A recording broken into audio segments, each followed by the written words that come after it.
السلام عليكم. بما ان ماتش المنتخب النهارده، فقلت اطلع كده ندردش مع بعض شويه بخصوص الماتش. السلام عليكم، اهلا بيكم. ولو اول مره بتشوفنا اعمل سبسكرايب وفولو للقناه.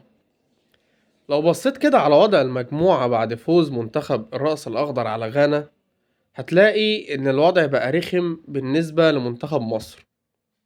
ليه بقى؟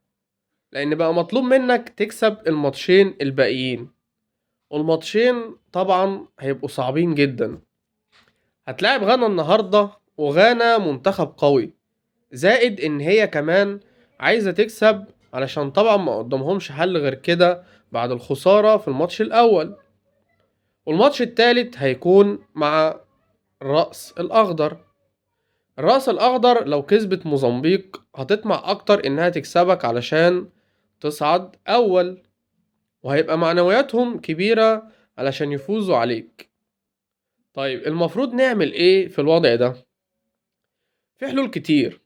اولا تنزل الماتش وانت عامل حسابك ان مفيش بديل غير الفوز.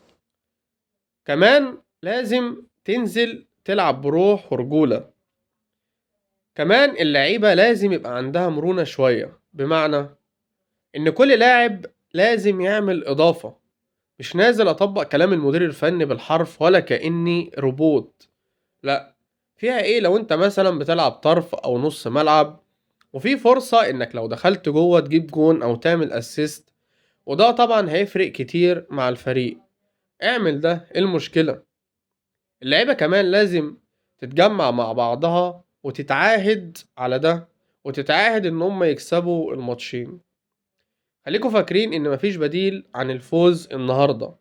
في النهاية انا بتوقع ان الامر فعلا هيكون مختلف في ماتش غانا، واللعيبة هتعمل ماتش كويس ويكسبوا بإذن الله. وده ليه أسباب كتيرة، وأهمها إن اللاعب المصري دايما ما بيلعبش وما بيعملش أداء كويس غير لما بيكون خسران أو محتاج يكسب ماتش. أشوفكم بإذن الله بعد الماتش. سلام.